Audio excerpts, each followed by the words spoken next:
वालेकुम सर। वालेकुम अस्सलाम। अच्छा, वेव्स के बाद जो है वो बस एक लास्ट चैप्टर पार्टिकल फिजिक्स का है। बेसिकली हमने एक क्लास में डिस्कस किया था, लेकिन इसका मैं स्टार्ट से रिव्यू दोबारा से बता देता हूँ, क्योंकि इसमें मोस्टली लर्निंग बेस्ड कॉन्सेप्ट थे। स्टार्ट में उसमें कुछ न्यूमेरिकल्स इक्वेशंस या कुछ ऐसा नहीं था कि जो बहुत ज़्यादा कॉन्सेप्चुअल हो। बेसिकली इसका बैकग्राउंड थोड़ा सा ये है पार्टिकल फिजिक्स का, कि इससे पहले हमने पार्टिकल्स के बारे में सिर्फ इलेक्ट्रॉन, प्रोटॉन, न्यूट्रॉन तक पढ़ा है। इससे ज़्यादा हमने कोई फंडामेंटल पार्टिकल डिस्कस नहीं किया, क्योंकि इससे पहले हमें इसकी कोई नीड भी नहीं थी। हमारे पास मोस्टली जो कॉन्सेप्ट्स थे वो इलेक्ट्रॉन, प्रोटॉन, न्यूट्रॉन से सॉल्व हो जाते थे, तो उन्हीं को फंडामेंटल कंसिडर किया जाता था उस टाइम तक। लेकिन अब क्योंकि आप जैसे जैसे अपग्रेड करोगे तो आपको और डीप नॉलेज मिलती जाएगी, तो पार्टिकल्स को अगर आप और ब्रेक डाउन करते हो तो आपको उनकी और कैटेगरीज मिल जाएगी। जैसे भी आप यहाँ पर एक स्टैंडर्ड मॉडल देख रहे होगे, इस स्टैंडर्ड मॉडल में जितने नाम आपको नजर आ रहे हैं इनमें से मोस्टली हम यूज करेंगे, सारे नहीं। ठीक है। तो इसमें सबसे पहली बात तो ये कि दो कैटेगरीज बनाई। ठीक है। एक फर्मियंस की हो गई और एक बोसॉन्स की हो गई। अच्छा, बोसॉन्स हमारे सिलेबस में नहीं है, मतलब हमारे स्पेसिफिक एएस के अगर आप उसमें देखो तो ये वाले नाम आपको नहीं मिलेंगे। ठीक है। कुछ सिलेबस ऐसे हैं, जैसे AQA का सिलेबस होता है, उनके लेवल्स में ये चीज़ें हैं डिटेल में, लेकिन हमारे सिलेबस में ये इतनी डिटेल में नहीं है। तो बोसॉन्स हमारे पास नहीं, हमें पढ़ना पड़ेगा डिटेल में। हाँ, इसकी कैटेगरी का आपको आइडिया हो कि ये होते क्या हैं, इनकी बेसिक क्या है और ये कहाँ यूज़ हो सकते हैं। तो बोसॉन्स को बाद में हम डिस्कस करेंगे। पहले जो हमारे सिलेबस का पार्ट है हम पहले उनकी बात कर लेते हैं, जो फर्मियंस हैं। ठीक है। तो फर्मियंस जो है ये एक क्लास है बेसिकली पार्टिकल्स की, और इसको भी दो में डिवाइड कर दिया, हेड्रॉन्स और लेप्टॉन्स। ठीक है। अच्छा, फर्मियंस की दो कैटेगरी है, हेड्रॉन्स और लेप्टॉन्स। इनको डिफरेंशिएट करने का सबसे इजी मेथड ये है कि हेड्रॉन्स वो होंगे जो 3 क्वार्क्स से मिलके बने होंगे। ठीक है। क्वार्क्स अभी हम डिस्कस करेंगे कि वो होता क्या, बेसिकली वो भी फंडामेंटल पार्टिकल होता है। जैसे प्रोटॉन है ना, प्रोटॉन पॉजिटिव चार्ज है, इलेक्ट्रॉन नेगेटिव चार्ज है, न्यूट्रॉन न्यूट्रल होता है, और ये हमारे पास फंडामेंटल है। इसी तरह से क्वार्क भी जो है वो फंडामेंटल पार्टिकल है। उनकी कैटेगरी अभी हम डिस्कस करेंगे कि उनको आप किस तरह से डिवाइड करते हो और उनकी जो है वो वैल्यूज क्या क्या होती हैं। और लेप्टॉन्स वो होंगे, ठीक है, कि लेप्टॉन्स में इलेक्ट्रॉन और यानी नेगेटिव मैटर और एंटी मैटर की कैटेगरी आ जाएगी। और हेड्रॉन्स में दो कैटेगरीज आ जाएंगी, 3 क्वार्क सिस्टम और 2 क्वार्क सिस्टम। ठीक है। तो जो क्वार्क सिस्टम पे बेस कर रहे होंगे वो हेड्रॉन्स की कैटेगरीज है। ठीक है। और उसके अलावा जैसे इलेक्ट्रॉन हो गए और एंटी इलेक्ट्रॉन पार्टिकल जो हो गए वो सब लेप्टॉन्स में आ जाएंगे। ठीक है। जैसे अगर आप पहले लेप्टॉन्स को देखो तो लेप्टॉन्स में सबसे पहले लिखा हुआ है फंडामेंटल, मतलब लेप्टॉन्स फर्दर ब्रेक नहीं होंगे। मतलब लेप्टॉन्स इटसेल्फ फंडामेंटल पार्टिकल्स हैं। जैसे इलेक्ट्रॉन, मियो, टाउ, न्यूट्रिनो, ये सारे नाम जो है वो फंडामेंटल पार्टिकल्स के हैं। वन बाय वन जो जो यूज होने हैं, वो आते जाएंगे। ठीक है। फिर आप कैटेगरी में से उसको चेक करते जाना कि कौन सी कैटेगरी का एलिमेंट हमें हमारे सिलेबस में क्वेश्चंस में यूज हो रहा है, कौन सा नहीं हो रहा। इलेक्ट्रॉन तो बेसिक है, वो तो होता ही है। न्यूट्रिनो और इलेक्ट्रॉन ये आपको सबसे ज़्यादा मिलेंगे क्वेश्चंस में और प्रैक्टिस में। बाकी टाओ और ये जो है वो इनका कोई खास ऐसा आपको नहीं मिलेगा। और हेड्रॉन्स जो है, हेड्रॉन्स उससे ज़्यादा इंपॉर्टेंट है। अब हेड्रॉन्स में दो कैटेगरीज हैं, बैरियॉन्स और मीजॉन। बैरियॉन्स और मीजॉन्स में सिर्फ क्वार्क नंबर का डिफरेंस है। एक में 3 क्वार्क्स होंगे। क्वार्क्स को भी आप फंडामेंटल पार्टिकल कंसिडर करो, जैसे हम लिखते हैं ना स्मॉलेस्ट पार्टिकल एटम। तो एटम में भी और फंडामेंटल पार्टिकल्स हैं जिनको क्वार्क्स कहते हैं, सिंपल। तो इसमें 3 क्वार्क्स ऐड करेंगे तो आपको एक नया पार्टिकल मिलेगा। इसी तरह से दूसरी कैटेगरी में 2 क्वार्क्स ऐड करेंगे तो आपको एक नया पार्टिकल मिल जाएगा। ठीक है। अब जो 2 क्वार्क सिस्टम है, इसमें पाई है और पाई प्लस है। ठीक है। ये दोनों भी हमारे सिलेबस में क्वेश्चंस में कहीं आपको मिलेंगे नहीं, मतलब इसके क्वेश्चन नहीं पूछे जाएंगे, कैटेगरी में है लेकिन इसके क्वेश्चंस वगैरह नहीं मिलते हमें। ठीक है। जैसे अगर हम इनमें से इंपॉर्टेंट एलिमेंट्स के नाम को हाईलाइट करें, एक तो इलेक्ट्रॉन हो गया, आपको ये मिलेगा। न्यूट्रिनो मिलेगा। फोटॉन भी अभी नहीं आएगा, A2 में जाकर हमें मिलेगा फोटॉन के बारे में। तो अभी फिलहाल नहीं है, लेकिन फोटॉन का नाम भी आपको बार बार आगे सिलेबस में A2 में नजर आएगा। उसके अलावा प्रोटॉन हो गया, न्यूट्रॉन हो गया। बाकी ये दोनों इसके एंटी हैं। प्रोटॉन जैसा होता है उसका बिल्कुल ऑपोजिट एंटी, और न्यूट्रॉन जैसा होता है उसका बिल्कुल ऑपोजिट एंटी न्यूट्रॉन। तो बस ये थोड़े से पार्टिकल्स हैं, ठीक है, जिनके बारे में आपसे पूछा जाता है। तो ये कैटेगरी हो गई, और ये कैटेगरी हमारे पास हमेशा सेम रहेगी, हम इसी पे जो है वो वर्क करेंगे, और इसी से रिलेटेड आपके पास क्वेश्चंस होंगे। ठीक है, बहुत सारी जगह वो पूछते भी हैं, आज क्वेश्चंस करेंगे इसमें, तो आपको पता चल जाएगा कि इसमें क्वेश्चन और ये कैटेगरीज इंपॉर्टेंट क्यों हैं। अच्छा, अब बोसॉन्स की अगर बात करें तो बोसॉन्स में ये जितनी भी कैटेगरी हैं, ये फोर्स कैरियर्स होते हैं बेसिकली। जिस तरह से इलेक्ट्रॉन प्रोटॉन चार्ज कैरियर्स होते हैं, ये बाकी बोसॉन्स की कैटेगरी, इनमें फोर्सेस की बात की जाती है बेसिकली। तो इस वजह से ये अभी हमारे पास फिलहाल है नहीं। जैसे हम इंटरमोलिक्यूलर फोर्सेस की बात करते हैं, कुछ की स्ट्रॉन्ग कुछ की वीक, तो वो कैसे होती है, तो वो इन्हीं से जो है वो डिज़ाइन की जाती है। तो जब वो कभी आप पढ़ोगे कहीं पर, तो आपको फिर आइडिया हो जाएगा कि इनको आप कैसे कैटेगराइज करते हो फोर्सेस वाइज। और अगर फोर्सेस की बात करें तो वैसे तो आपने जर्नल कैटेगरी फोर्सेस की बहुत सारी पढ़ी होंगी, लेकिन बेसिक फंडामेंटल सिर्फ चार होती हैं। स्ट्रॉन्ग न्यूक्लियर फोर्स जो कि क्वार्क्स में मिलती है, ठीक है। अब आप देखो कि क्वार्क्स के बारे में लिखा हुआ है स्ट्रॉन्ग न्यूक्लियर फोर्स। अब जैसे आप न्यूक्लियॉन नंबर की बात करते हो या न्यूक्लियस की बात करते हो, तो न्यूक्लियस में प्रोटॉन और न्यूट्रॉन होते हैं, इसीलिए न्यूक्लियस में प्रोटॉन और न्यूट्रॉन को रखा गया है हमारी कैटेगरीज बनाने में, क्योंकि उनमें स्ट्रॉन्ग न्यूक्लियर फोर्स होती है। तो अब उसमें क्वार्क्स होते हैं, तो क्वार्क्स की आप कैटेगरी में देख सकते हो सिर्फ प्रोटॉन और न्यूट्रॉन आ रहा है, इलेक्ट्रॉन नहीं है, ठीक है। इसी तरह वीक न्यूक्लियर फोर्स में क्वार्क्स और लेप्टॉन दोनों आ गए, मतलब 2 क्वार्क सिस्टम 3 क्वार्क सिस्टम दोनों मिक्स होते हैं वीक में। बाकी इलेक्ट्रोमैग्नेटिक, इलेक्ट्रोमैग्नेटिक में पढ़ते हैं हम, ग्रेविटेशनल ग्रेविटेशनल में पढ़ेंगे, जब आप A2 में जाओगे तो ये दोनों आपको वहाँ मिलेंगे।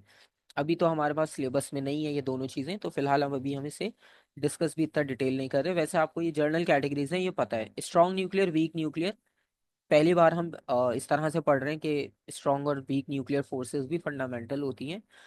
इनके अलावा बाकी सारी जो फोर्सेस हैं वो ड्राइव्ड है। फंडामेंटल ये सिर्फ चार है, ठीक है। और पार्टिकल्स की बेसिक्स पता होगी तो वही पार्टिकल आगे स्ट्रक्चर और सारी चीज़ें बनाते हैं। तो फंडामेंटल पता होना ज़रूरी है, फिर उसके बाद ड्राइव्ड आप बहुत सारी चीज़ें बना सकते हो, उसके लिए फंडामेंटल इंपॉर्टेंट है। अब वन बाय वन इनको डिस्कस करेंगे। सबसे पहले क्वार्क्स पे आएंगे, क्वार्क्स इजी है। क्वार्क्स में हमने ये डिस्कस किया था कि ये सिर्फ फंडामेंटल पार्टिकल है, इससे ज़्यादा कोई इंफॉर्मेशन हमें चाहिए नहीं। और इसमें 6 फ्लेवर्स इन्हें कहा जाता है। तो इनकी जो 6 कैटेगरीज है उन्हें 6 फ्लेवर्स कहते हैं। तो अब आप इन फ्लेवर्स में अगर देखो तो सबसे पहले अप क्वार्क है, फिर अप का ऑपोजिट डाउन है, ठीक है। फिर इसी तरह चार्म क्वार्क है, उसका ऑपोजिट स्ट्रेंज है। फिर टॉप है, उसका ऑपोजिट बॉटम है, ठीक है। तो आप 3 सीक्वेंस याद कर लो, तीन उसके ऑपोजिट हो जाएंगे, ठीक है। जैसे अप क्वार्क, चार्म क्वार्क और टॉप क्वार्क, इन तीनों के चार्जेस सेम है, +2/3 E +2/3 E +2/3 E। और जो इनके ऑपोजिट है उन सबके चार्जेस सेम है, इसलिए उन्हें एक सीक्वेंस में लिखा है। और जो पॉजिटिव वाली वैल्यूज है उन्हें एक सीक्वेंस में लिखा है। इनकी फंडामेंटल प्रॉपर्टीज अलग अलग होती है, इनके कॉम्बिनेशंस जब देखे जाएंगे कि ये इसके साथ कंबाइन होता है तो ये कौन सा एलिमेंट बना रहे हैं। जैसे पीरियोडिक टेबल सेट किया है, इसी तरह से इसमें भी सब पार्टिकल्स के लिए अलग अलग मूवमेंट और मोशन होती है। तो अभी तो हम सारा कुछ एक साथ नहीं पढ़ेंगे, हमारे सिलेबस में नहीं है, लेकिन हमें यहाँ बेसिक समझ आ जाएगी। फिर आप आगे अगर कभी कंटिन्यू करोगे कहीं पर फिजिक्स को डिटेल में, तो फिर आपको ये चीज़ें और डिटेल में मिलती जाएंगी। अच्छा, अब इसमें से हमारे काम का जो प्रोटॉन और न्यूट्रॉन है, क्योंकि अब ये तो हम पढ़ते आए हैं, ये हमें पता है, तो प्रोटॉन और न्यूट्रॉन की अगर बात करें तो प्रोटॉन में आप देखो अप, अप डाउन, WD, यानी एक अप को आर्क है, एक और अप को आर्क है और एक डाउन है, इन तीनों को कंबाइन करना है। तो आपने अप की वैल्यू लिखी, एक और अप की वैल्यू लिखी, फिर डाउन की वैल्यू लिखी, इन्हें कंबाइन किया, फाइनल रिजल्ट आया +1/3। तो इसलिए हम प्रोटॉन के चार्ज को प्लस कंसिडर करते हैं, ठीक है, यहाँ से ड्राइव होकर आया है। इसी तरह से न्यूट्रॉन पे जाएंगे तो न्यूट्रॉन की फॉर्मेशन कैसी होती है, उसमें एक अप होगा, दो डाउन होंगे। तो एक अप का मतलब है +2/3 E, डाउन में माइनस, माइनस के दो आ गए, ऐड किया, फाइनल रिजल्ट क्या मिला आपको, 0, ठीक है। ये कैटेगरी हो गई। यहाँ तक कोई क्वेश्चन? क्योंकि इसमें थोड़ा सा लर्निंग वाला काम ज्यादा है।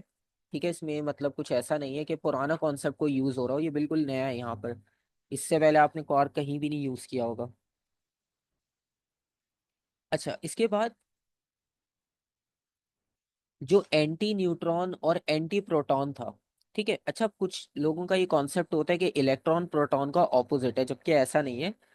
क्योंकि अभी आपने देखा कि इलेक्ट्रॉन की तो कैटेगरी अलग है, तो इसका ऑपोजिट कैसे हो सकता है? ठीक है, क्योंकि उसकी तो क्लासिफिकेशन ही अलग है। तो भले उसका चार्ज ऐसा है कि वो उसके ऑपोजिट है, लेकिन आपको याद होगा जब हम न्यूक्लियर फिजन फ्यूजन पढ़ते हैं तो फिजन रिएक्शन में आप न्यूट्रॉन यूज करते हो अनस्टेबल करने के लिए। ठीक है, कि अगर आप इलेक्ट्रॉन यूज करते तो वो अनस्टेबल क्यों नहीं कर पाता फिजन रिएक्शन को? ठीक है, क्योंकि इलेक्ट्रॉन क्या होता है, उसका मतलब मास इतना नहीं होता कि वो उसे अनस्टेबल कर पाए। ठीक है, तो हमने इसलिए प्रोटॉन की अगर बात की तो प्रोटॉन हैवी तो होता है, लेकिन प्रोटॉन में पॉजिटिव होने की वजह से वो रिपेल कर देगा। तो ये सारी चीजें जो बेसिक हम वहाँ लिखते थे न्यूक्लियर में, तो वो अब आपको वन बाय वन डिटेल मिलना शुरू हो जाएगी काफी सारी चीजों की। ठीक है, वो कॉन्सेप्ट्स क्लियर हो जाएंगे। और अभी न्यूक्लियर रेडियो एक्टिविटी इसमें भी है इस चैप्टर में, पार्टिकल में, तो यहाँ पर भी वो चीज़ दोबारा जब आएगी तो वो क्लियर हो जाएगा। तो इसलिए एंटी मैटर का पता होना जरूरी है कि किस पार्टिकल को एंटी मैटर कहना है और किसको नहीं। तो एंटी मैटर वो पार्टिकल होंगे जिनका मास सेम होगा बट ऑपोजिट चार्ज। ठीक है, और इसमें ये होता है कि जब आप इन दोनों को कंबाइन करोगे, ठीक है, अगर आपके पास एक मैटर है और एक उसका एंटी मैटर है, अगर वो दोनों कंबाइन हो जाए तो उनमें एनिहिलेशन का प्रोसेस होगा। ठीक है, ये जो एनीहिलेट वर्ड लिखा हुआ है, एनीहिलेट वन एन अदर, तो ये एनीहिलेशन का प्रोसेस और पेयर प्रोडक्शन का प्रोसेस, ये आगे आप पढ़ोगे A2 में। ठीक है, तो उसमें क्या होता है, जैसे फ्यूजन रिएक्शन था उसमें दो कंबाइन होकर एक हैवी बना रहे थे, तो इसी तरह से यहाँ पर भी आप दो कंबाइन करोगे तो उस प्रोसेस को एनीहिलेशन का प्रोसेस कहा जाता है, जब आप कंबाइन करते हो। और जब कंबाइन करेंगे, अब क्योंकि एक पॉजिटिव है दूसरा नेगेटिव है, जैसे आप नॉर्मली क्या होता है इलेक्ट्रिकल वायर्स में एक पॉजिटिव एक नेगेटिव होता है, आप उन दोनों को मिला दो।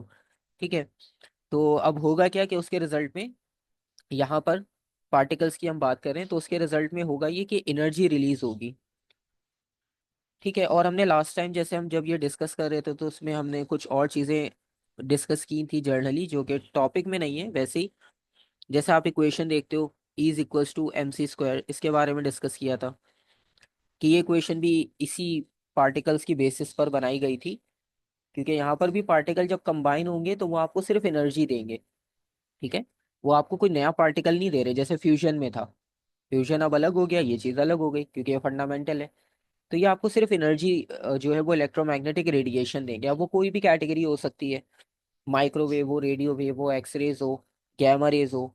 ठीक है, तो वो आपको आउटपुट में मिलना शुरू हो जाएगी। और इसके अलावा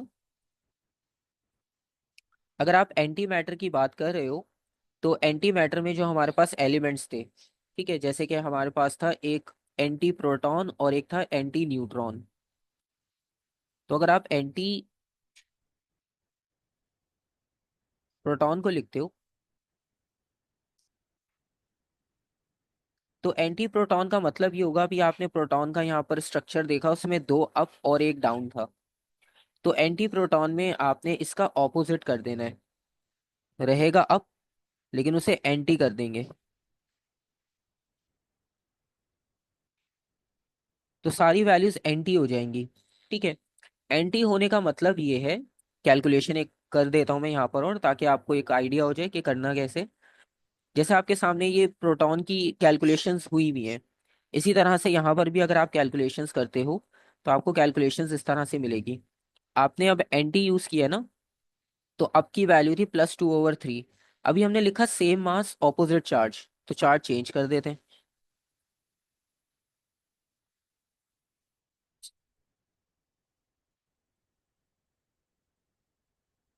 तो दोनों का चार्ज ऑपोजिट हो गया। इसी तरह जो डाउन का चार्ज था माइनस, इसको प्लस कर देंगे।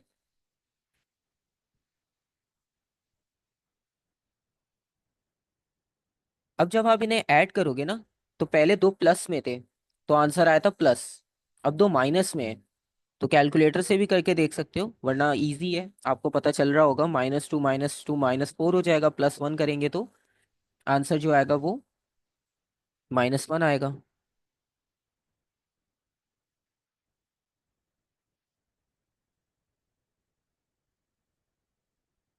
ठीक है, क्योंकि ऊपर भी 3 बचेगा, नीचे भी 3 होगा, कैंसिल आउट करेंगे एक दूसरे को, साइन नेगेटिव का आ जाएगा। तो ये एंटी प्रोटॉन कहलाता है। ठीक है, तो इलेक्ट्रॉन इसका एंटी नहीं है, प्रोटॉन का एंटी जो मैटर है वो उसका अपना एंटी प्रोटॉन होता है। ठीक है, इलेक्ट्रॉन इस कैटेगरी में है ही नहीं, क्योंकि उसमें तो क्वार्क्स ही नहीं है। ठीक है, इसी तरह अगर आप न्यूट्रॉन की भी बनाते हो पॉसिबिलिटी, एंटी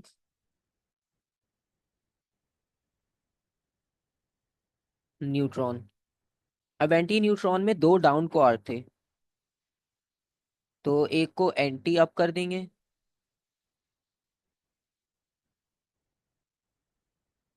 और 2 एंटी डाउन कर देंगे। तो एंटी अप की वैल्यू अभी आपने ऊपर लिखी,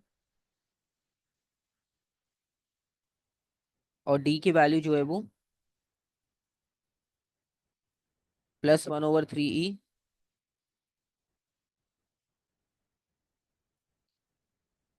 तो जब आप इसको कंबाइन करोगे तो इसका रिजल्ट क्या आएगा? अच्छा एक, हाँ 2 प्लस में है ना इस बार। तो अब आप देखो यहाँ पर नीचे 3 आएगा डिनोमिनेटर में, ऊपर -2 + 2, तो ये तो 0 था, ये तो 0 ही रहेगा। ठीक है, इसमें कोई चेंज नहीं आएगा, लेकिन फॉर्मेशन चेंज हो गई। ठीक है, तो ये आपके पास एंटी प्रोटॉन और एंटी न्यूट्रॉन का स्ट्रक्चर आ गया। ठीक है, तो यहाँ पर जो बोसॉन्स, सॉरी बैरियॉन्स की कैटेगरी की जो बात कर रहे थे, उसमें proton, neutron, anti proton, anti neutron, ये सारी चीजें आ गई। ठीक है, ये हम यूज करेंगे सारी, ये हमारे पास आ गई। अब ये पाई प्लस और फाई जो है, ये 2 कॉर्क सिस्टम होता है, तो ये हमारे पास कुछ इतना ज्यादा खास आपको एग्जाम में मिलता नहीं है। ठीक है, इसके अलावा जो लेप्टॉन्स की कैटेगरी है, लेप्टॉन की कैटेगरी में इलेक्ट्रॉन और न्यूट्रिनो है, ये अभी आपको मिलेगा बीटा डिके में, क्योंकि बीटा नेगेटिव डिके होता है, एक बीटा पॉजिटिव डिके भी होता है। ठीक है, तो वहां पर जब हम बात करेंगे ना अल्फा डिके बीटा डिके की, तो उसमें आपको ये न्यूट्रिनो वाला वर्ड काफी जगह पर मिलेगा। ठीक है, अब जैसे न्यूट्रिनो का अगर आप जर्नली देखो, तो न्यूट्रिनो की जर्नल डिस्क्रिप्शन ये होगी,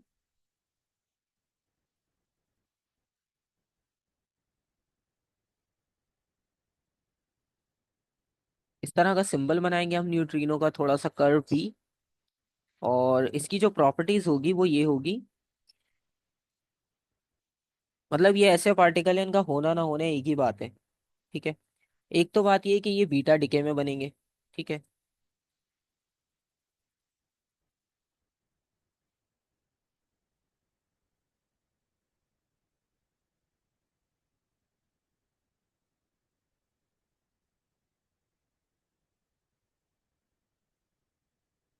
और बीटा डिके में बनने के बाद इसकी कोई चार्ज नहीं होता। ठीक है, इलेक्ट्रॉन पे तो है लेकिन इस पे नहीं है। और दूसरा, इनका नेग्लिजिबल मास होगा, 0 नहीं लिख रहे हम, नेग्लिजिबल।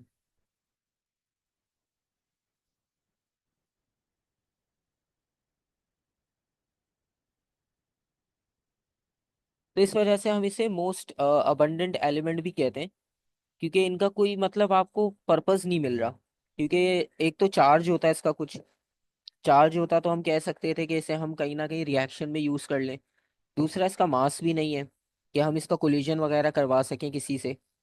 क्योंकि न्यू एलिमेंट डिस्कवर करने के लिए 2 मेथड यूज किए जाते हैं, मतलब पहले की थ्योरी ये थी क्लासिक, कि आप एलिमेंट को ब्रेक कर दो, उसके अंदर जो एलिमेंट्स होंगे वो आपको मिलते जाएंगे। ठीक है, ये आइडिया था सबसे पहला, इसलिए फिजन फ्यूजन और ये रिएक्शन आए। लेकिन उसके बाद फिर थोड़ा सा बात और चीज़ें डिस्कवर की, उसके बाद फिर ये कहा गया कि आप अगर पार्टिकल को ज़्यादा स्पीड से मूव करवाओ, कि एनर्जी का भी तो कॉन्सेप्ट है, तो अगर आप उसे ज़्यादा स्पीड से मूव करवाते हो तो तब भी पॉसिबल है कि आपको उसमें से न्यू एलिमेंट जो है वो एमिट होकर मिल जाए।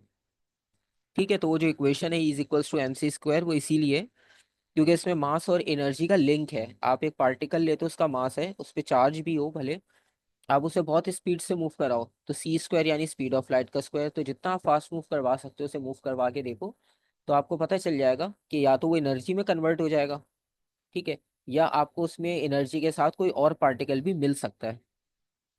तो ये मेथड फिर यूज किया जाता है डिस्कवरीज के लिए।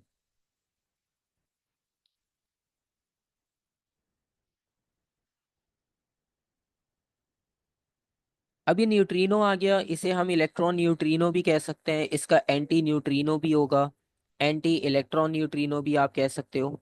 ठीक है।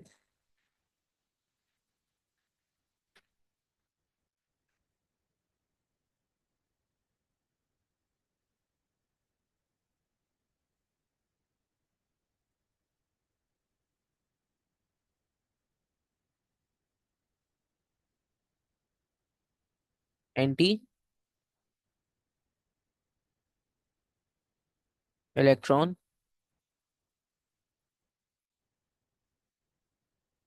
न्यूट्रिनो। ठीक है, तो ये इनके नाम यूज किए जाते हैं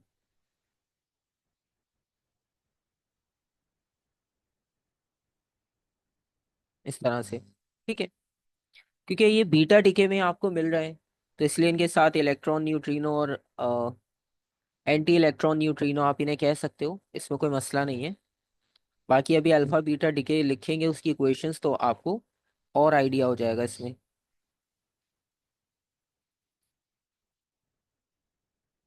और इसमें अभी जैसे हमने ऊपर डिस्कस किया था फोर्सेस की कैटेगरी में कि लेप्टॉन्स को जो है वो हम वीक न्यूक्लियर फोर्सेस में यूज करते हैं, उनको स्ट्रॉन्ग के साथ लिंक नहीं किया जाता, तो ये वीक में ही रहेंगे। ठीक है, स्ट्रॉन्ग के साथ ये लिंक नहीं हो पाएंगे। सही है। अब इसमें बात करते हैं जो अल्फा और बीटा की हम डिस्कस कर रहे हैं कि जो अल्फा और बीटा, बीटा डीके में दो कैटेगरीज बनती हैं, तो बीटा डीके में ये चीजें कैसे लिंक होंगी। ठीक है। अच्छा, आप ये बताओ कि अल्फा बीटा और गैमा इनकी बेसिक प्रॉपर्टीज तो आपको याद होंगी। पेनिट्रेशन किसकी हाई होती है, और आयोनाइजेशन किसकी हाई होती है, उसके साथ साथ किसकी रेंज क्या होती है। जैसे अल्फा की बात करें, उसे पेपर से ब्लॉक कर सकते हैं, गैमा बीटा के बारे में पढ़ा था, एल्यूमिनियम शीट हो, और गैमा के बारे में लेड बॉक्स हो या लेड मटेरियल हो। ठीक है, तो बेसिक तो आपको याद होंगी कि कब कब और किस चीज़ को कहाँ यूज़ किया जाता है। ठीक है, तो इसके बाद जब आप पार्टिकल्स को बेसिक के साथ आप पढ़ोगे तो अब थोड़ा सा आपके पास चेंज आएगा।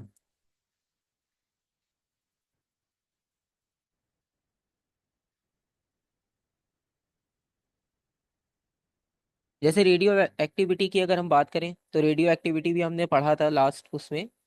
तो उसमें सिंपल क्या होता है कि रेडियो एक्टिव एमिशन होता है जब कोई एलिमेंट अनस्टेबल हो।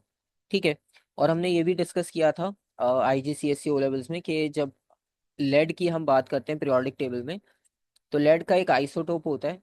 ठीक है, मतलब वो लेड पूरा स्टेबल या पूरा अनस्टेबल नहीं है, उसके कुछ आइसोटोप स्टेबल हैं, कुछ अनस्टेबल। तो उसके जो हाईएस्ट हैं, तो उसमें से जो हाईएस्ट नंबर होता है लेड का, वो अनस्टेबल होता है, और उसके बाद फिर पीरियोडिक टेबल में आपको जो एलिमेंट्स मिलेंगे वो नेचुरली रेडियो एक्टिव होते हैं। ठीक है।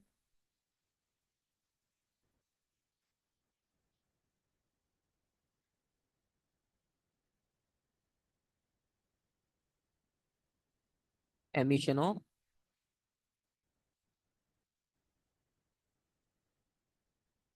Radio active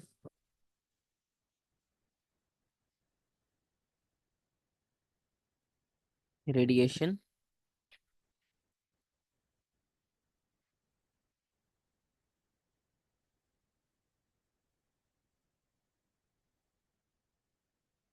from the nucleus of N unstable atom. ठीक है, और अनस्टेबिलिटी आपको पता है किस वजह से आती है, न्यूट्रॉन नंबर ज्यादा होते हैं, एनर्जी ज्यादा होती है, तो वो एमिट करना शुरू कर देते हैं रेडिएशंस की फॉर्म में उसे। और इसके अलावा एक चीज हमने और पढ़ी थी कि ये प्रोसेस रैंडम होता है।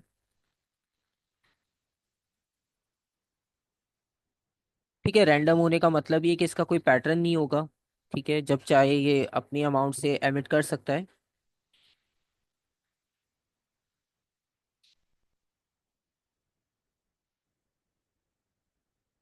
इसके बारे में आप लिख सकते हो every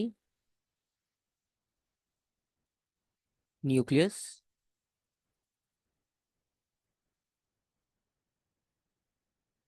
has equal chance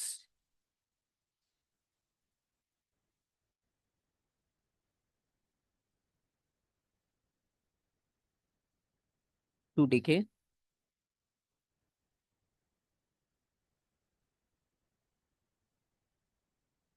it can not be predicted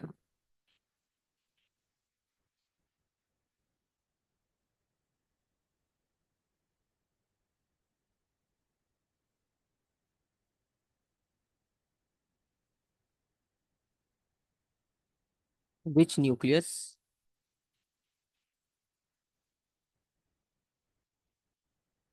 is going to decay.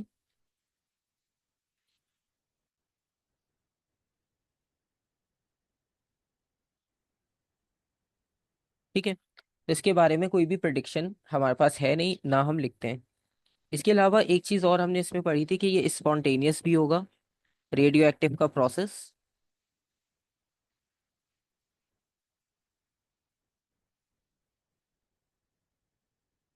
और स्पॉन्टेनियस के बारे में ये इंफॉर्मेशन होती है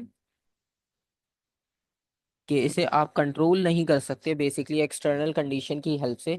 जैसे अगर आप सोच रहे हो कि अगर हम टेम्परेचर कम कर दें तो ये कंट्रोल हो जाएगा, तो ऐसा कुछ भी नहीं है। प्रेशर चेंज कर दें एटमॉस्फेयर का तो ये चेंज हो जाएगा, तो ऐसा भी कुछ नहीं होगा।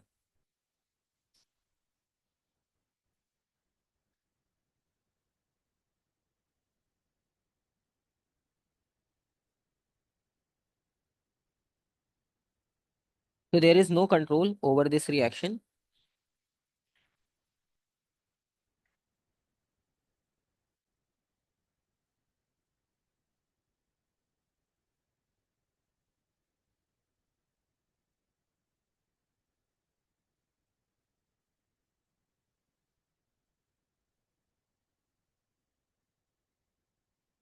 चेंजिंग एक्सटर्नल कंडीशन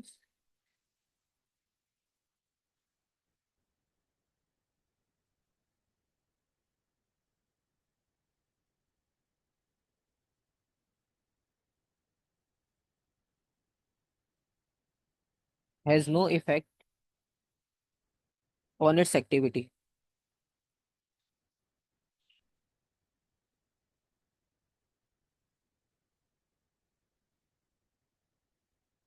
ठीक है, तो ये स्पॉन्टेनियस का वर्ड हो जाएगा, इसका मीनिंग भी आ गया। ठीक है। अच्छा, इसके अलावा जो अल्फा बीटा और गैमा डिके होता है, अल्फा बीटा और गैमा डिकेज में से हम पहले बीटा डिके को डिस्कस करेंगे। अच्छा, बीटा डिके में होता ये है कि दो टाइप के डिकेज आएंगे अब। एक होगा बीटा पॉजिटिव, एक होगा बीटा नेगेटिव। अच्छा, बीटा नेगेटिव तो हम पहले भी करते आए हैं। जो नॉर्मल बीटा डिके हम लिखते थे वो बीटा नेगेटिव होता था।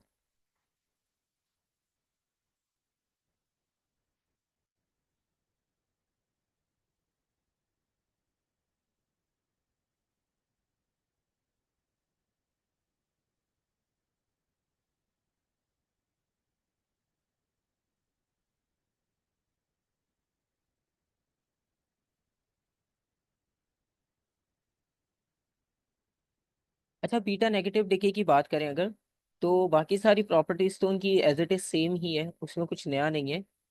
अगर हम इसकी इक्वेशन देखें तो इसकी इक्वेशन हम ऐसे लिखते हैं, जैसे यूरेनियम 92, 235।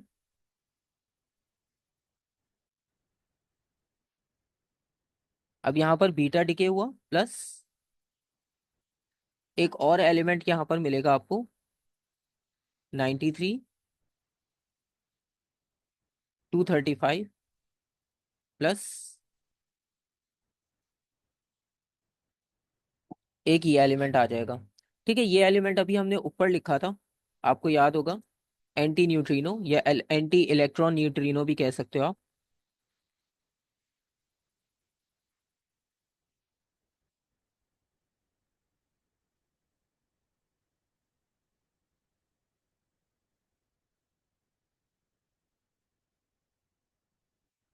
ठीक है, एंटी न्यूट्रिनो आ जाएगा यहाँ पर। तो बेसिकली इस बीटा डिके में हो ये रहा होता है कि आपके पास एक न्यूट्रॉन है फॉर एग्जांपल। अब ये न्यूट्रॉन जो है वो,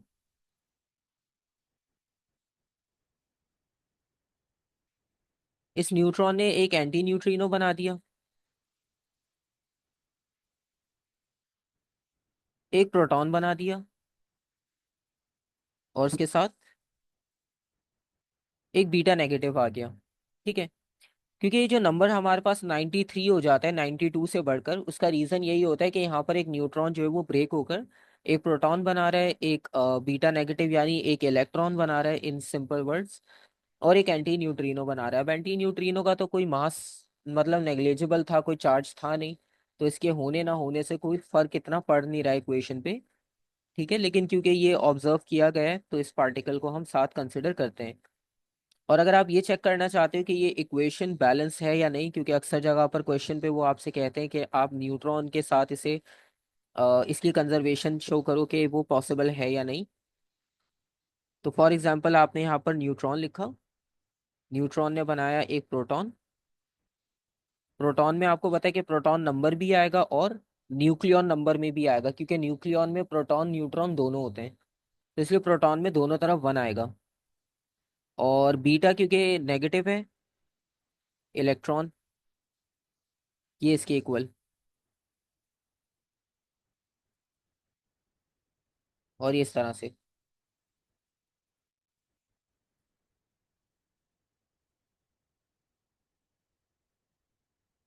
ठीक है, ये इसकी इक्वेशन हो जाएगी। इसके अलावा एक इक्वेशन और भी इसमें लिखी जाती है, और इस इक्वेशन को आप इस तरह से लिखते हो क्वार्क की फॉर्म में। जैसे अभी यहाँ पर न्यूट्रॉन एमिट होकर प्रोटॉन बना रहा था, तो न्यूट्रॉन का अगर आपको स्ट्रक्चर याद हो तो न्यूट्रॉन में एक अप और दो डाउन थे, तो इसमें एक डाउन एक्स्ट्रा है प्रोटॉन से। अगर आप प्रोटॉन और न्यूट्रॉन के स्ट्रक्चर को देखो क्वार्क वाइज, तो इसमें एक अप ज्यादा है प्रोटॉन में, और न्यूट्रॉन में एक डाउन ज्यादा है। ठीक है, दोनों में बस ये फर्क है। बाकी एक अप एक डाउन दोनों में है, तो वो दोनों में सेम है। तो जो एक्स्ट्रा है इनमें, उनको हमने कंपैरिजन में करके इक्वेशन में लिखना होता है सिंपल। तो अगर वो आपसे क्वार्क इक्वेशन पूछेंगे इसकी,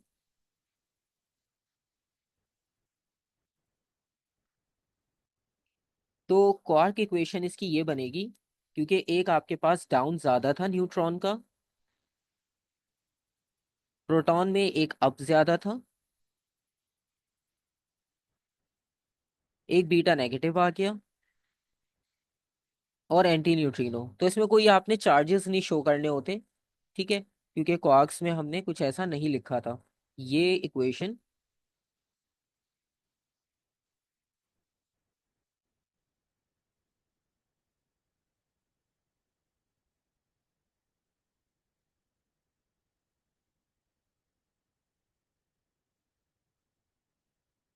क्वार्क मॉडल इक्वेशन हो जाएगी। सही। तो ये बीटा नेगेटिव डिके हो गया, इसमें कोई क्वेश्चन?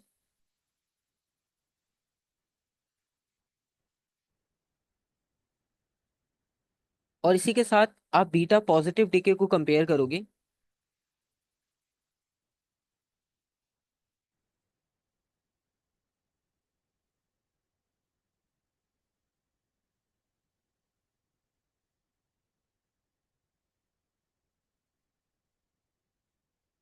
इसकी इक्वेशन भी सेम बनेगी, लेकिन यहाँ पे पॉजिटिव चार्ज आ रहा है, ये फर्क है। तो यहाँ पर जो आपको एलिमेंट मिलेगा वो मिलेगा पॉजिटिव। अब इसके साथ हम नेगेटिव नहीं लिख रहे, यहाँ पे एलिमेंट भी कुछ और बनेगा, क्योंकि इसका नंबर डिफरेंट है उससे, वहाँ 93 था या 91 है।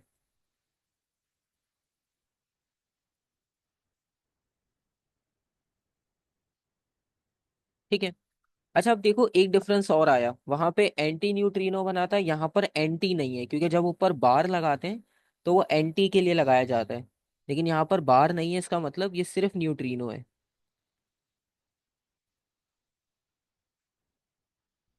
तो ये सिर्फ न्यूट्रिनो है।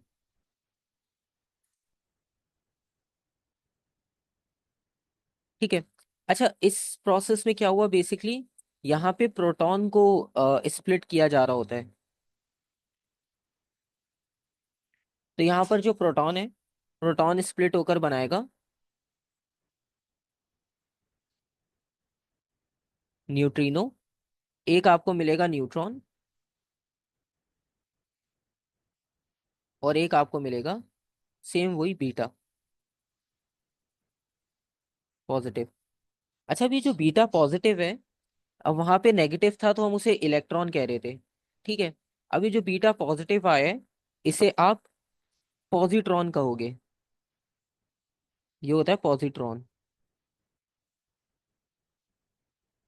पॉजिट्रॉन का मतलब ये हुआ एंटी इलेक्ट्रॉन।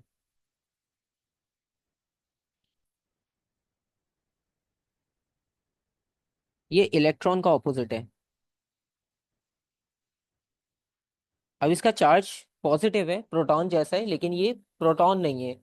ठीक है, ये एंटी इलेक्ट्रॉन है, इलेक्ट्रॉन का ऑपोजिट, इसे पॉजिट्रॉन कहते हैं।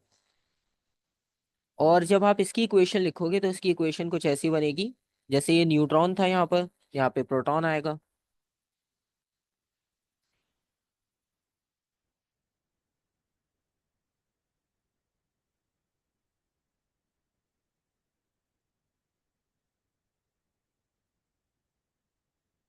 तरह से ये इक्वेशन हो गई। तो दोनों इक्वेशंस को आप कंपेयर कर सकते हो, बैलेंस भी हैं और दोनों में डिफरेंस भी आपको क्लियर नजर आ रहा है। अब फाइनल चीज रह गई इसका क्वार्क मॉडल इक्वेशन। तो जब आप इसकी क्वार्क मॉडल इक्वेशन लिखते हो तो वो इस तरह से लिखी जाएगी। अब यहाँ पे प्रोटॉन पहले, तो प्रोटॉन में एक अप ज्यादा होता है, एक अप क्वार्क ज्यादा होता है, और न्यूट्रॉन में एक डाउन क्वार्क ज्यादा होता है। तो पहले अप लिखेंगे, फिर एक डाउन पॉजिटिव, और सिर्फ न्यूट्रिनो। तो इसकी भी क्वार्क मॉडल इक्वेशन आ गई है।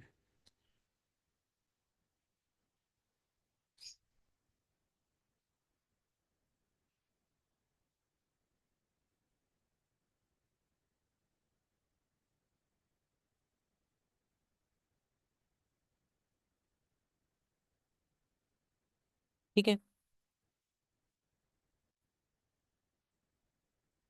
अब इस पूरे प्रोसेस में हमने सारी चीजों को कंजर्व किया, प्रोटॉन नंबर को कंजर्व किया, मास नंबर भी कंजर्व था, चार्ज भी कंजर्व था, मोमेंटम भी कंजर्व रहेगा। ठीक है, मास एनर्जी भी कंजर्व रहेगी। तो ये सारी चीजें जो है वो इसमें कंजर्व रहती हैं। ठीक है। तो इस पूरे टाइप ऑफ रिएक्शंस में जितने भी अल्फा बीटा के दोनों हमने लिखे, तो इसमें ये सारी चीज़ों को कंजर्व रखा जाता है। अल्फा में भी कंजर्व होता है, गैमा में भी कंजर्व होता है, लेकिन बस उनका प्रोसेस इससे थोड़ा सा डिफरेंट होता है। ठीक है।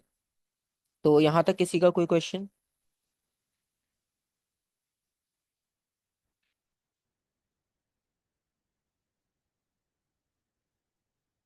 ठीक है, अब यहाँ तक कोई क्वेश्चन नहीं है। तो अगर आप पास पेपर्स में देखते हो कि इनके क्वेश्चंस किस तरह से आए हैं लास्ट उसमें।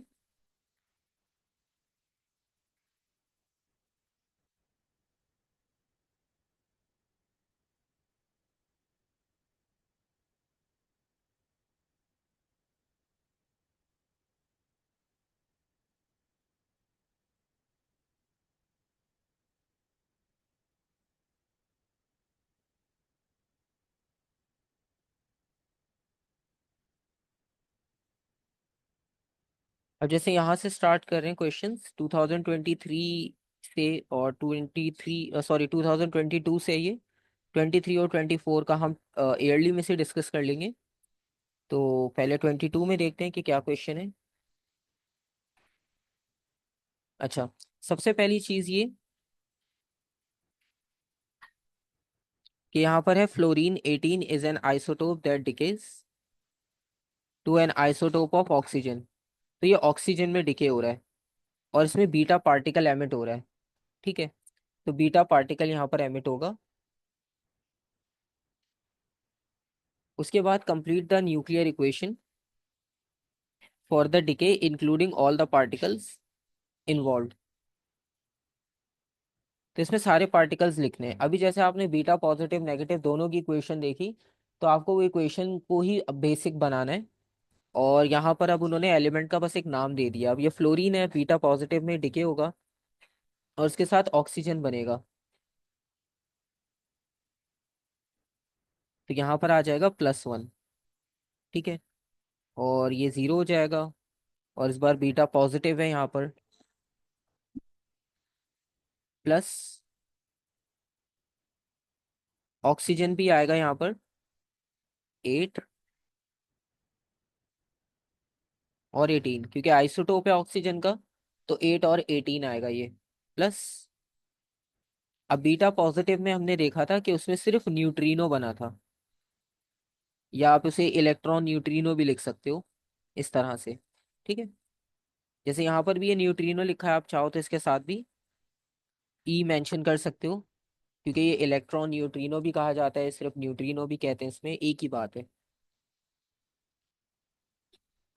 तो ये आपके पास इक्वेशन हो गई कंप्लीट फॉर 3 मार्क्स। ठीक है, अब इसमें आपने एक तो सीक्वेंस सही लिखना है, मतलब एरो तो खैर बना हुआ था, कभी कभी एरो भी नहीं होता, तो एरो के बाद ये सारे एलिमेंट्स आएंगे। साइन सिंबल सही होने चाहिए सबके, और नंबर सबके बैलेंस होने चाहिए।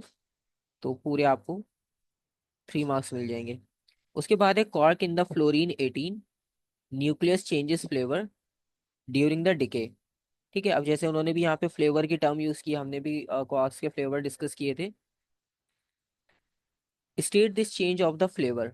अब क्योंकि पहले फ्लोरीन था, अब ये डिके हुआ, तो अब वो कह रहे हैं quark in the fluorine 18 nucleus changes flavour during the decay. तो डिके के बाद जो है वो फ्लेवर्स की वैल्यूज चेंज हो जाएगी। ठीक है, तो यहाँ पर अब जो फ्लेवर का चेंज होगा वो आपने बताना है कहाँ पर होगा।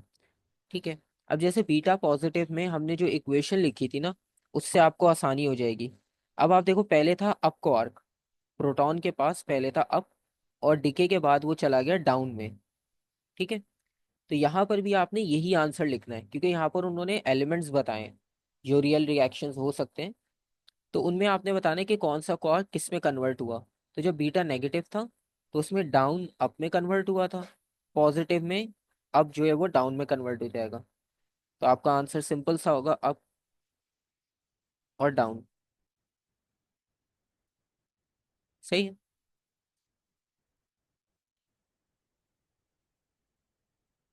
फिर उसके बाद वो कह रहे हैं hadron has a charge of -2 E। ठीक है, अब देखो इसमें आपने इस तरह से कैटेगरी वाइज आप करते जाओगे तो आपको याद हो जाएगा। अब देखो ये हेड्रॉन्स की कैटेगरी है, हेड्रॉन्स में ये दोनों आते हैं, बैरियॉन्स और मीजॉन्स।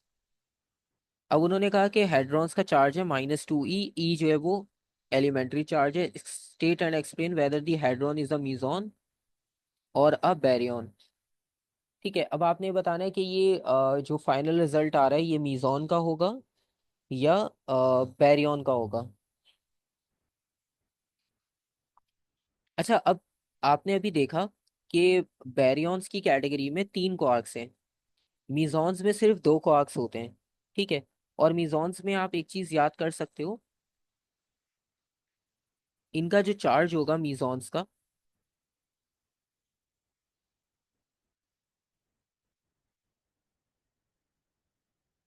इनका जो चार्ज होगा वो या तो 0 होगा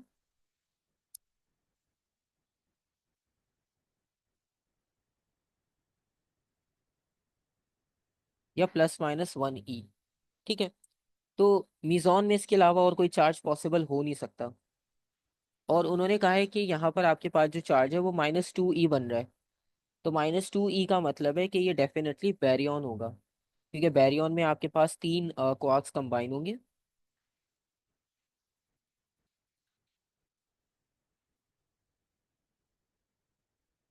तो यहाँ पर जो हेड्रॉन होगा वो कंपलसरी बैरियन की कैटेगरी में, मीजॉन में नहीं है।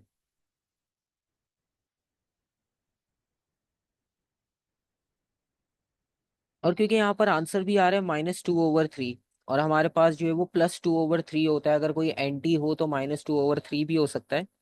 ठीक है, तो इसमें आएगा हेड्रॉन की जो कैटेगरी होगी।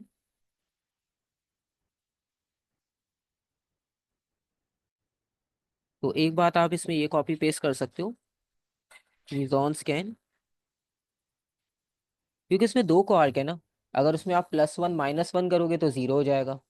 ठीक है, और अगर उसमें 2 क्वार्क्स होते हैं तो एक की वैल्यू अगर 0 और 1 होती है, ऐड होकर वो 1 आपको रिजल्ट दे देगा। ठीक है, सब्ट्रैक्ट होकर वो 0 रिजल्ट दे देगा।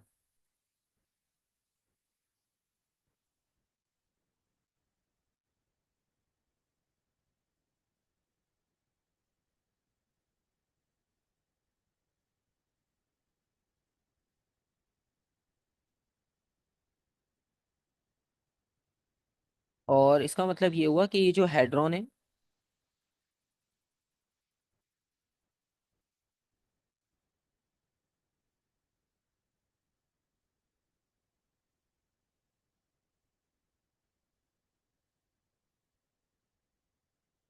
बैरियन। तो इसमें मोस्टली क्वेश्चंस आपके पास इंफॉर्मेशन पे डिपेंडेंट है। और इसी तरह से वो आपसे पूछ रहे state of possible quark composition. Exact नहीं पूछी, पॉसिबल पूछ रहे हैं क्योंकि मल्टीपल ऑप्शंस हो सकते हैं। तो आपने क्या करना है कि ये जो -2e रिजल्ट आया ना, तो आपने इसके लिए बताना है कि कौन से क्वार्क्स को हम कंबाइन करें कि आपको ये रिजल्ट मिल जाए। ठीक है, कोई भी पॉसिबल आप लिख सकते हो, अभी स्पेसिफिक कोई नहीं पूछा उन्होंने। तो आपको पता है कि क्वार्क्स की वैल्यूज क्या होती हैं, तो उनमें से आप जो है वो कंबाइन करके बता सकते हो। ठीक है, तो यहाँ पर माइनस में आंसर आ रहा है ना। और अगर आप प्रोटॉन की बात करो, जैसे हमने यहाँ कॉम्बिनेशंस डिस्कस किए थे, प्रोटॉन में आंसर आ रहा था +1, न्यूट्रॉन में आ रहा था 0। तो आपको आंसर में जो है वो नेगेटिव मिल रहा है। तो नेगेटिव आंसर आने का मतलब है कि यहाँ पर एंटी पार्टिकल्स हैं। ठीक है, क्योंकि एंटी पार्टिकल में नेगेटिव आंसर आ रहा था। सही है।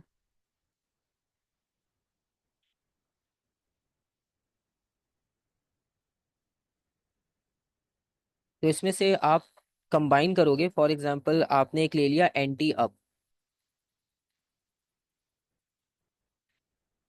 ठीक है, एंटी अप की वैल्यू होगी -2/3e। और उसके साथ आपने ले लिया एक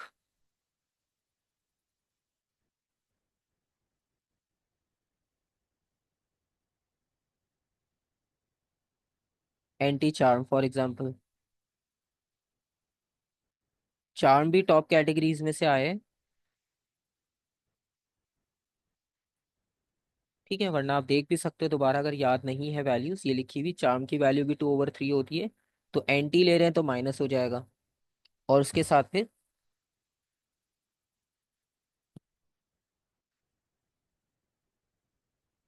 एक एंटी टॉप भी ऐड कर देते हैं, तो तीनों हमने एक एक ऐड कर दिए।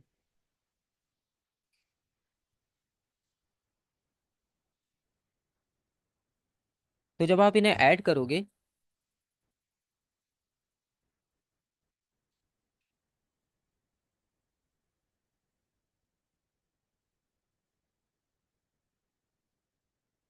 तो ये आंसर मिलेगा आपको 3, और ऊपर आ जाएगा आंसर -6। तो 3 और 6 को जब डिवाइड करेंगे तो आंसर होगा -2e। ठीक है, ये आपके पास आंसर हो जाएगा। जरूरी नहीं है कि सिर्फ यही हो, आपके पास एंटी एलिमेंट आप लिख सकते हो कोई से भी। तो हमने तीनों एक एक ऐड कर दिए, आपको इसमें भी रिजल्ट मिल रहा है क्योंकि उन्होंने पॉसिबल पूछा था। तो हमने पॉसिबल बता दिया। जरूरी नहीं है कोई एक याद करके आप लिखो, अभी आपके पास चॉइस है इसमें। तो बस आपने वैल्यू सही लिखनी है, अगर एंटी है तो एंटी की वैल्यू लिखना। ऐसा नहीं है कि एंटी लिखने के बाद हमने सिंपल क्वाक की वैल्यू ऐड कर दी। तो बस इस चीज़ का थोड़ा सा ध्यान रखना होता है, बाकी इसमें वैल्यूज आप अपनी मर्जी से यूज़ कर सकते हो, मतलब क्वार्क्स की कैटेगरी। हाँ, अब ये हमें पता कैसे चला कि हमें एंटी यूज़ करना है, ये मैं दोबारा बता देता हूँ। अच्छा, इसमें आपने क्या करना है, बेसिक्स को देखना है दोबारा से, मैं 1 मिनट बता देता हूँ। जैसे अभी हमारे पास यहाँ पे रिजल्ट में आ रहा है माइनस, हमें ये याद है।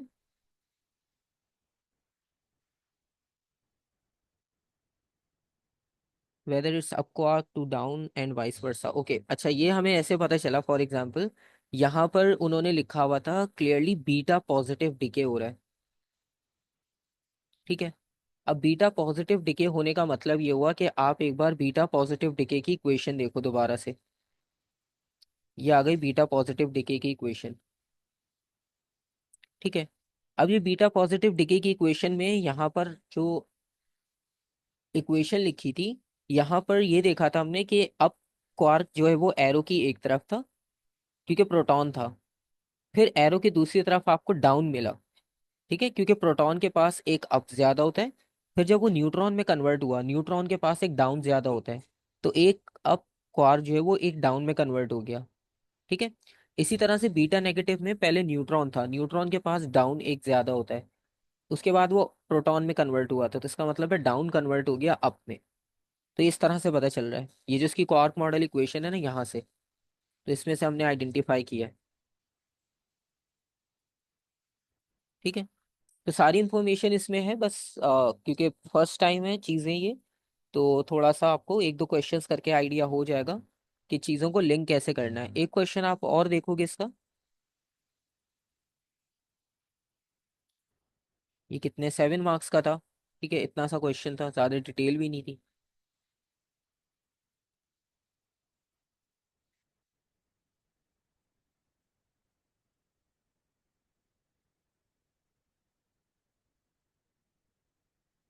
क्वेश्चन नंबर 7 है, एक और, a nucleus of caesium 137 decays by emitting beta negative particle to produce a nucleus of an element X. An antineutrino that this decay is represented by equation उन्होंने इस बार खुद दे दी। अच्छा, अब जो लेटर्स उन्होंने लिखे हैं उनकी वैल्यूज आपने बतानी है। ठीक है, अब इस बार बीटा नेगेटिव है, पिछला बीटा पॉजिटिव था, इस बार बीटा नेगेटिव है। तो आसान है, बेसिकली पहले बीटा नेगेटिव की वैल्यू पूरी कर देते हैं, उसमें आर की वैल्यू और पी की वैल्यू। आर की जगह पर क्या वैल्यू आनी चाहिए,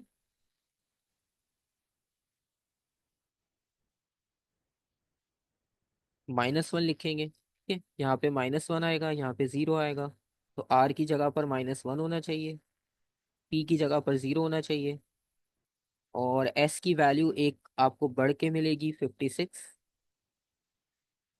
क्यू की वैल्यू में कोई चेंज नहीं आएगा, 137। ठीक है, तो सिंपल इसमें से भी आपने क्या करना था, इक्वेशंस थी उसको जस्टिफाई करना है बस सारे नंबर्स को,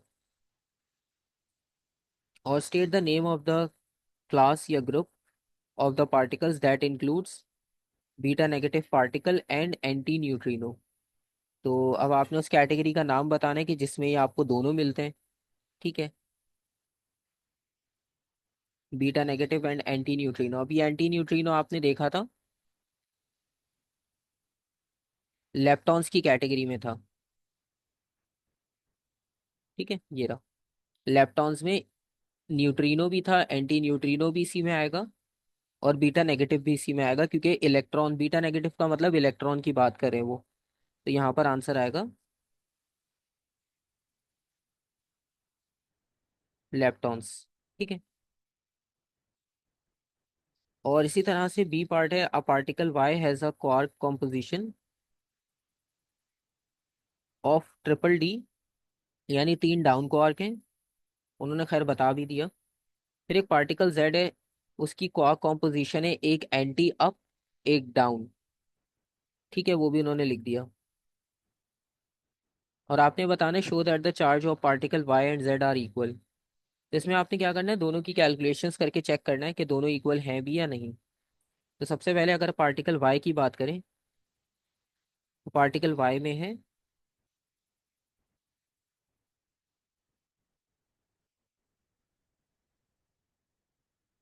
-1/3।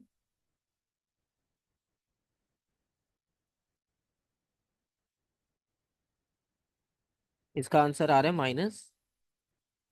-1 E। और इसी तरह अगर आप दूसरे एलिमेंट को इसके साथ कंपेयर करते हो जेड को,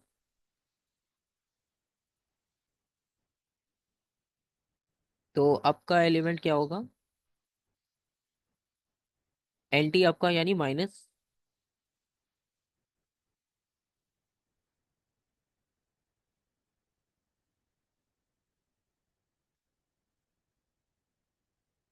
E। ठीक है, तो दोनों के आंसर सेम आ रहे हैं, ये प्रूफ हो गया। उसके बाद state and explain which particle is a meson and which particle is a baryon. तो कौन सा पार्टिकल इसमें से मीजॉन होगा और कौन सा बैरियन होगा, ये आपने बताना है। ठीक है,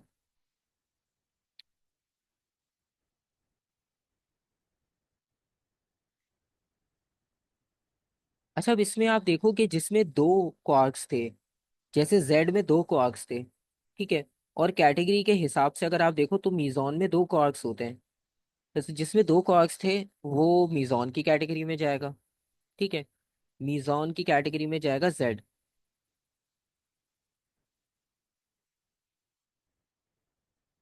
रीजन सिंपल है, टू क्वार्क कॉम्पोजिशन,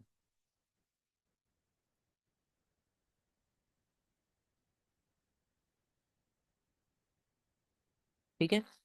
और बैरियन में क्योंकि तीन क्वार्क्स होते हैं।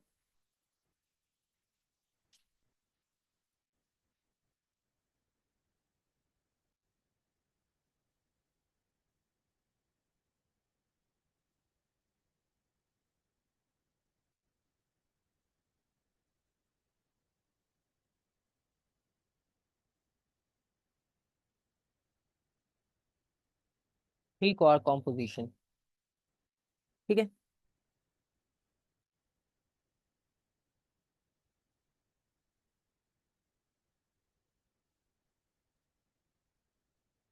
तो ये आपके पास इसमें एक और क्वेश्चन कंप्लीट हो गया, ठीक है। तो इसमें इतनी कोई मुश्किल नहीं है, बेसिक कैटेगरीज हैं, और कुछ अल्फा बीटा के भी क्वेश्चंस इसमें आते रहेंगे, ठीक है। लेकिन मोस्टली इंपॉर्टेंट ये पार्टिकल्स वाले, तो पार्टिकल्स वाली जो है वो कैटेगरी आपको वन बाय वन प्रैक्टिस करके इसमें से याद हो जाएगी।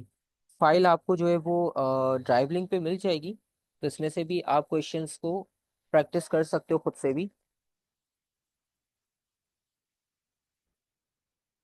सही है। और फिर नेक्स्ट टाइम ये होगा कि नेक्स्ट उसमें अब हम वेव्स, इलेक्ट्रिसिटी और पार्टिकल फिजिक्स, इन तीनों के कंबाइंड क्वेश्चंस प्रैक्टिस कर सकते हैं, क्योंकि तीनों आपके पास ये टॉपिक्स कंप्लीट हो गए एक वन टाइम में, ठीक है।